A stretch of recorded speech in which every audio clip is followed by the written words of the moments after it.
Good morning, students. It's me, Miss Sonia, and today we are back with another lesson. As you all know that we have completed attempts at constitutional reforms in the previous lecture, so today we are taking a start with emergence of Pakistan, in which we are going to discuss about Pakistan resolution. But before moving forward, hurry up, grab your notebook along with pencil and pen, and start noting the important pointers. And yes, you're already familiar with the other guidelines. So you can see a picture which is given over here, in which there is a person who's holding Pakistan's flag in his hand, and there are other people over here who are sitting. It means that there is a conference which is going on, or maybe a meeting, or maybe a lecture, or maybe you can say that something on official note is been delivered at a certain point. But what exactly this event is about and what is going on, we are going to study in the next slides. So let's move forward. Now, the content of emergence of Pakistan, which we are going to study, and this is about Pakistan resolution. We have already studied about Congress rules, general elections. So today we are going to study about Day of Deliverance, the attitude of Hindus and Muslims, and yes, in reference to the Pakistan resolution. So this is Pakistan resolution. The SLO which is given over here is 3.1.3 Pakistan resolution 1940. We are going to study this SLO in detail because there were multiple questions which were included in your past papers. Now, moving forward, there is a video link which is given over here. Just watch the video, come back and listen to the lecture so that it would give you a much more clearer view that what exactly we are up to. So starting with the background story of 1940, when I'm talking about human history or when I'm talking about the Muslim history, then Pakistan resolution plays a very important role because Pakistan resolution is talking about two-nation theory. According to two-nation theory, it is stated that Hindus and Muslims are different from one another. Their practices, their rituals are different from one another.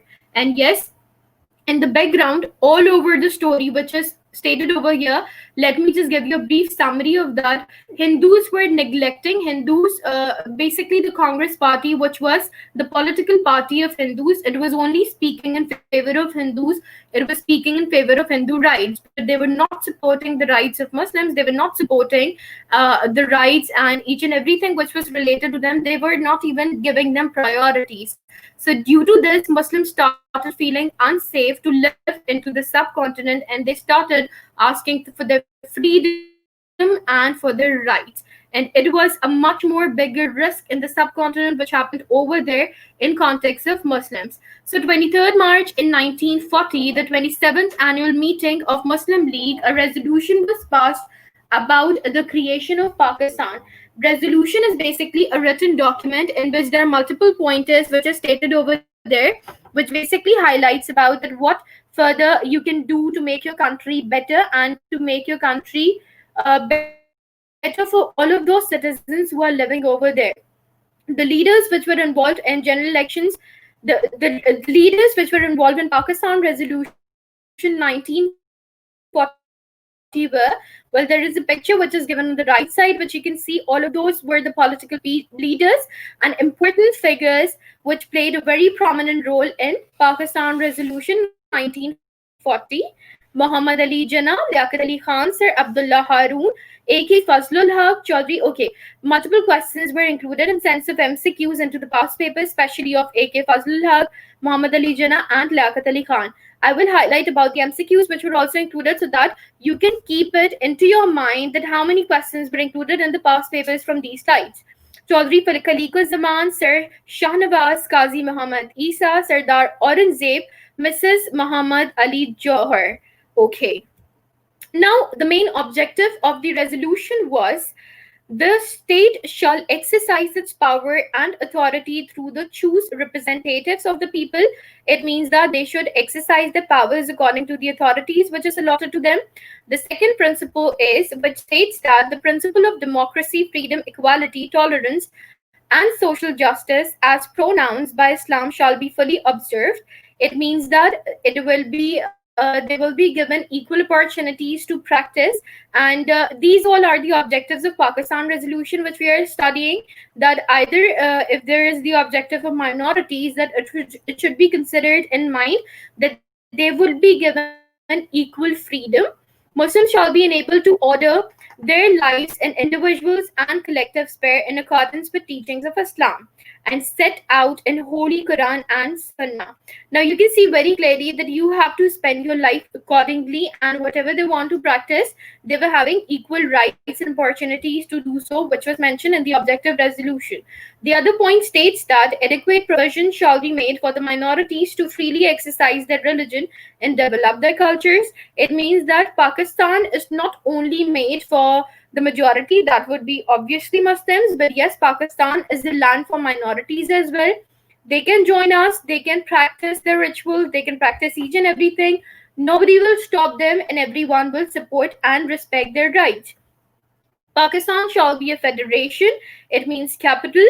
Fundamental rights shall guarantee. It means that you are giving rights to each and every individual. Judiciary shall be independent. Judiciary, the government system, where they can practice whatever they want to, and they can even, you can say that, introduce those points which will be in favor of Muslims. Now, coming towards the next slide, the resolution repudiated the concept of united India and recommended the creation of an independent Muslim state consisting of Punjab and WFP Sindh and Balochistan in the northwest and Bengal and Assam in the northeast. So you can see the division, that how it was predicted, that how it would be divided. The four provinces, Sindh, Punjab, Balochistan, and NWFP will be given to Pakistan, and then Balochistan, which is in the northwest, and Bengal and Assam in the northeast. So this is how the two provinces, the major ones, will be divided. The resolution was seconded by Maulana Zafar Ali Khan. Kindly just mark this as an MCQ for yourself. From Punjab, Sardar Aurangzeb from the NWFP, and Sardar Abdullah Haroon. Okay, so you can see on the left side there is also a map which is given over here, which is stating about that how the provinces were divided. Now, coming towards the reasons, it strengthened the two-nation theory. It means two-nation theory became powerful when all of these pointers were introduced. The idea of separate homeland for the Muslims in India, Muslims' quest for political, economic, and cultural safeguard. It means that they were asking for the homeland. They were about to be given, or they were about to be gifted with that land. Muslim quest.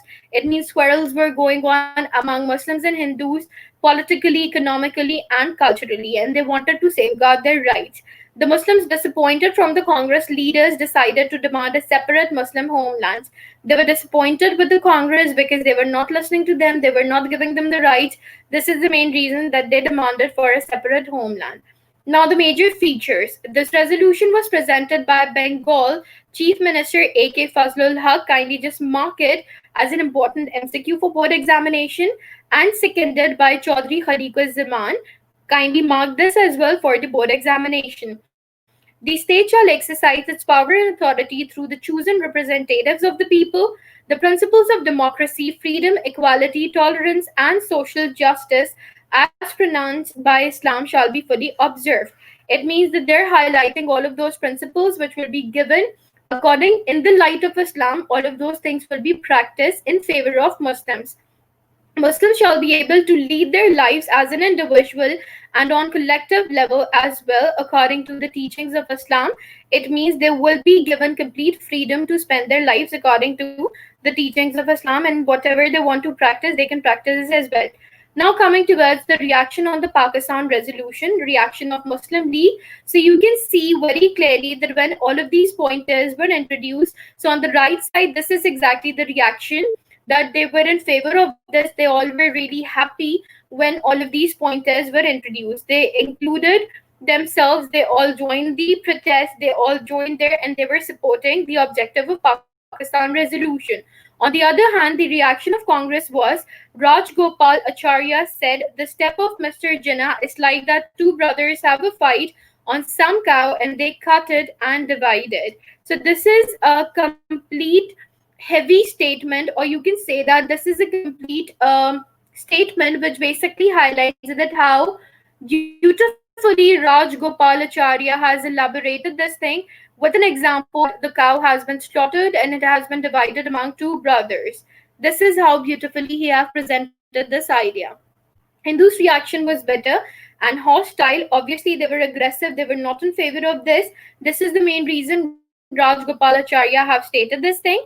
They considered the demand for Pakistan as an anti-national and considered it as a severe moral sin. The major reason why did they consider it as a severe moral sin, because they were like that why they're not living in the subcontinent, why they want to get independence, why they wanted a free state. There was one more reason. See, since from 40 years, Muslims have ruled the subcontinent, and this wasn't accepted by the Hindus. So that is another reason which can be quoted over here. Gandhi declared it a sin and morally illness of all Indian Muslim leagues, and Gandhi also said that before, when all of these, as a part of two nation theory, when it just started, and even he stated this point in the roundtable conference as well, that I don't consider Muslims as a different nation or as a different entity. We consider them as brothers. But after declaring this statement, still Gandhi's attitude toward Muslim was negative. Not only negative, but in sense you can say that Muslims were not given complete freedom, and nobody was listening to Muslims. This is the main reason they asked for the freedom. But Gandhi was not in favor of that. You can see very clearly the reaction of the Congress towards it, that they started they started bombing around, they came on roads, they started protesting against the decision because they were not in favor of it. Now, coming towards the reaction of British, the British were equally hostile to the Muslims' demand for at least two important reasons. There were two reasons which were there. They had long considered themselves as the architects of the unity of India and of an Indian nation. They had long regretted the superimposed unity under tax Britannia as their greatest achievement and lasting contributions in the history, and the Pakistan demand threatened to undo these presumed achievements on which the British had long prided. It means that British reaction was British accepted because British was in favor of Muslims at the end. Whatever just happened in the consequence of World War II, which we are going to study in the next slide. So the importance is the approval of Pakistan resolution set a target for the Indian Muslims was because the reason for creation of Pakistan, Muslims started to unite on the platform of Muslim League. The demand of an Islamic state grew stronger day by day, and Muslim League became the only representative party of the Indian Muslims. So finally, they have achieved their objective. Well, there are three questions listed which you have to do. Question number one, write down the importance of Pakistan Resolution 1940. Question number two, do you think that Pakistan Resolution plays an important role in the formation of Pakistan? Question number, you have to justify your answer by giving a reasoning along with an example. And question number three, what was the reaction of Hindus in Pakistan Resolution? So these all are the questions which you have to attempt, and you have to post it under my instructions on KP. Thank you so much, everyone. I hope this presentation turned out to be something really interesting for all of you, and I hope that you have learned so many things from this presentation. Still, if you people are having any questions, you can ask me on KP in the comment section below. Inshallah, we'll return back with another presentation with another topic.